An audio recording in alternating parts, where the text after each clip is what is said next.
Assalamualaikum warahmatullahi wabarakatuh. Perkenalkan, nama saya Muhammad Farhan Ramadan, NIM 1904030108. Saya di sini ingin membuat sebuah video pembahasan tentang prosesor atau CPU untuk memenuhi tugas akhir mata kuliah metode penelitian. Sebelumnya, mungkin kita sudah tidak asing dengan kata CPU atau prosesor. Ya, prosesor merupakan salah satu hardware yang dibutuhkan dalam sebuah komputer, laptop, ataupun handphone. Saya di sini akan memperjelas lebih dalam tentang apa itu prosesor, bagian-bagian prosesor, sejarah, brand, dan bagaimana cara memilih prosesor yang baik. Mari disimak dan didengar dengan baik-baik. Pertama, apa itu CPU atau prosesor? Prosesor adalah sebuah chip yang berupa IC, Integrated Circuit, yang mengontrol keseluruhan sistem komputer khususnya dalam menjalankan instruksi, pengolahan, dan digunakan sebagai pusat ataupun otak dari kegiatan komputer dalam melakukan perhitungan serta menjalankan tugas input dan output. 2. Bagian-bagian dari prosesor. Yang pertama ada Arithmetic Logical Unit atau ALU, berfungsi sebagai melakukan semua perhitungan aritmatika atau matematika yang terjadi sesuai dengan instruksi program. Yang kedua ada Control Unit atau CU, berfungsi sebagai pengatur lalu lintas data seperti input dan output, sehingga aktivitas dapat dieksekusi tanpa ada tumpang tindih dan dilakukan secara teratur. Yang ketiga ada Register Unit, berfungsi sebagai alat penyimpanan kecil yang mempunyai kecepatan akses yang cukup tinggi.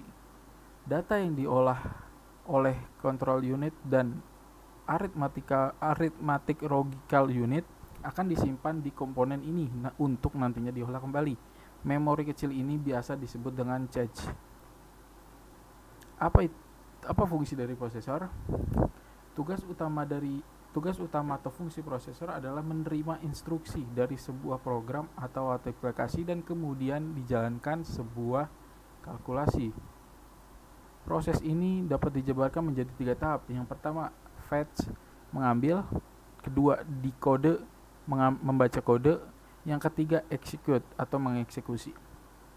Sebuah prosesor mengambil instruksi dari RAM, random access memory, kemudian di instruksi tersebut dibaca dan dipahami sebelum akhirnya dieksekusi oleh komponen yang relevan. Selain itu, prosesor memiliki tugas lain seperti 1. Menjaga stabilitas dari setiap komponen komputer. 2. Mencegah terjadinya overlapping tugas pada tiap-tiap komponen komputer.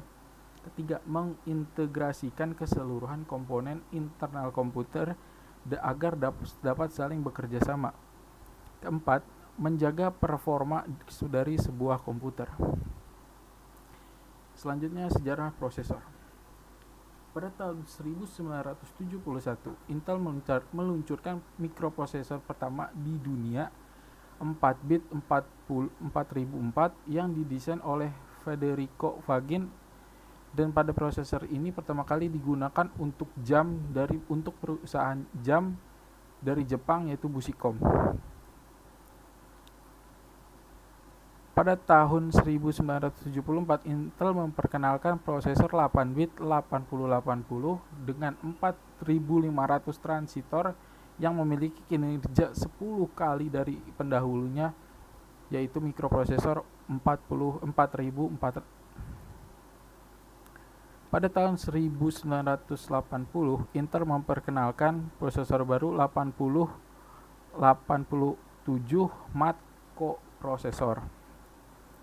Pada tahun 1982, Intel memperkenalkan prosesor 16-bit 8286 dengan 134.000 transistor. Pada tahun 1985, Intel keluar dari bisnis RAM dinamis untuk fokus pada mikroprosesor dan akhirnya ia mengeluarkan prosesor 386, sebuah chip 32 bit dengan 275.000 transistor dan kemampuan menjalankan berbagai macam program sekaligus. Di saat ini juga ini merupakan prosesor pertama yang dapat melakukan multitasking. Pada tahun 1998, Intel memperkenalkan prosesor Celeron. Pada tahun 2004, AMD mendemonstrasikan kali 86 dual core prosesor chip. Pada tahun 2005, Intel menjual prosesor dual core pertamanya. Pada tahun 2006, Intel memperkenalkan prosesor Core Duo. Pada tahun 2007, Intel memperkenalkan prosesor Core Duo Quad. Perkembangan prosesor dari generasi ke generasi. Pertama, mikroprosesor 1971, mikroprosesor 8008 1972, mikroprosesor 8080 1974. Yang keempat itu generasi pertama, prosesor 8088 dan 8086. Generasi kedua, prosesor 8286, generasi ketiga prosesor 80386DX dan 8386SX. Generasi keempat 80486DX, 846SX, Cryx 486SLC dan IBM 486SLC2. Generasi kelima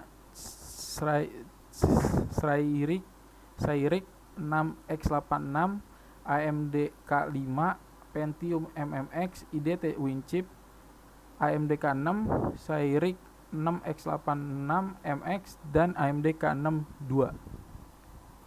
Generasi ke-6 Pentium 2 Celeron, Medocino, Pentium 2 Xeon, AMD K6 III dan Pentium 3 Katmai. Generasi ke-7 AMD K7 Alton, generasi ke-8 Intel Core 2 Duo, AMD Athlon 64 dan Pentium 4. Generasi ke-9 Intel Core 3, Intel Core 5, Intel Core 7 dan AMD Ryzen. Brand dari prosesor. Yang pertama itu ada Intel. Prosesor Intel sendiri dilahirkan oleh perusahaan Intel Corporation yang merupakan sebuah perusahaan multinasional bermarkas di Amerika Serikat dan sudah berdiri sejak tahun 1968. Jenis-jenis prosesor Intel. Yang pertama ada Intel 80 seri, Intel Atom, Intel Pentium seri, Intel Celeron, Intel Xeon, Intel Dual Core, Intel Core i3, i5 dan i7, i9. Yang kedua dari AMD, Advanced Micro Devices, merupakan sebuah perusahaan yang didirikan pada tahun 1969, semikonduktor multinasional yang bertempat di Amerika Serikat di Sunnyvale, California.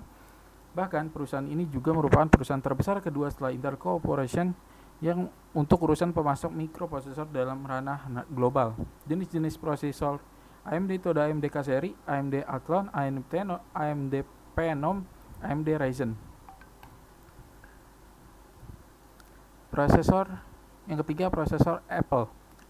Apple Inc. adalah perusahaan teknologi multinasional yang berpusat di Cupertino, California yang merancang, mengembangkan, dan menjual barang elektronik konsumen, perangkat lunak komputer, dan layanan daring.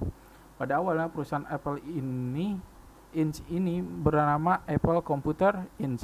yang di awal berdirinya pada tahun 1 April 1976. Namun kata komputer kemudian dihapuskan pada 9 Januari 2007 sebab pada saat itu Apple meluncurkan produk smartphone yang dinamakan iPhone. Yang pertama itu ada Apple One, Apple II, Apple DOS dan Apple Pro DOS. Yang ketiga Apple Pascal, Apple CP/M, Apple SOS dan Macintosh. Yang keempat prosesor Cyrix. Cyrix Corporation adalah pengembang mikroprosesor yang didirikan pada tahun 1988 di Richardson, Texas, sebagai pemasok spesialis unit floating point 286 dan 386 mikroprosesor. Perusahaan ini didirikan oleh Tom Brickman dan Jerry Rogers. Jenis-jenisnya itu ada Cyrix Fastmat, Cyrix 486 SLC dan Cyrix 486 DLC, Cyrix 5x86 dan Cyrix Media GX, Series M2 seri, VIA C3 prosesor dan VIA 7C prosesor, VIA Eden prosesor, VIA PF530 prosesor, VIA Nano prosesor dan VIA Nano kali 2 prosesor. Brand dari prosesor. Yang kelima itu ada IBM, International Business Machines Corporation, merupakan salah satu perusahaan terbesar di Amerika Serikat dan lebih tepatnya berkantor di Armonk Town of North Castle, New York, Amerika Serikat. Perusahaan ini bergerak pada bidang elektronik yang memproduksi serta menjual berbagai produk perangkat kelas maupun perangkat lunak pada komputer. Perusahaan IBM sendiri sudah berdiri sejak lama sekali. Bahkan IBM lebih tepatnya mendirikan pada 16 Juni 1911 dan mulai beroperasi sejak 1888. Perusahaan ini juga banyak memproduksi komponen-komponen prosesor antara lain. Yang pertama mikroprosesor 80 seri, IBM 486 SLC2, Pentium Classic, Pentium Pro, dan Pentium 2 Xeon. IBM Power seri. Yang keenam ada IDT. Berbeda dengan perusahaan mikroprosesor lainnya, IDT atau Integrated Device Technology merupakan perusahaan yang memiliki ruang lebih kecil yang menghasilkan CPU dengan harga murah. Perusahaan ini sendiri berdiri tahun 1980 dan memiliki kantor di San Jose, California, Amerika Serikat. Perusahaan ini juga telah berkontribusi untuk membuat prosesor Winchip yang diperkenalkan pada Mei 1997. Adapun jenis prosesor yang telah dihasilkan di perusahaan IDT antara lain Winchip C6, Winchip 2, Winchip 2A, Winchip 2B, dan Winchip 3. Lalu selanjutnya ada tips memilih CPU yang baik. Seperti yang kita ketahui bahwa salah satu fungsi prosesor adalah menjaga performa komputer. Maka dari itu diperlukan juga sebuah prosesor yang bagus agar performa komputer baik. Cara memilih prosesor yang baik, yang pertama adalah pilihlah prosesor sesuai kebutuhan. Misal, ketika komputer digunakan untuk bermain game, maka carilah prosesor yang memiliki kecepatan core yang baik. Yang kedua, pilihlah prosesor generasi terbaru. Di sini maksudnya adalah generasi terbaru setiap tahunnya. Kita misalkan Intel yang baru saja merilis generasi ke-13 mereka. Lalu ketiga ada pertimbangan future proof prosesor. Maksudnya memilih prosesor yang setidaknya kira-kira performanya masih memadai hingga 3-4 tahun ke depan, sehingga setiap tahun kita tidak perlu mengganti prosesor yang baru. 4. Mencari tahu hasil benchmark prosesor. Benchmark dapat dilihat di internet.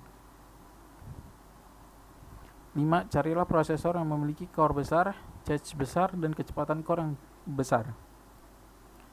Sekian materi yang dapat saya kirimkan. Kurang lebihnya mohon maaf. Wassalamualaikum warahmatullahi wabarakatuh.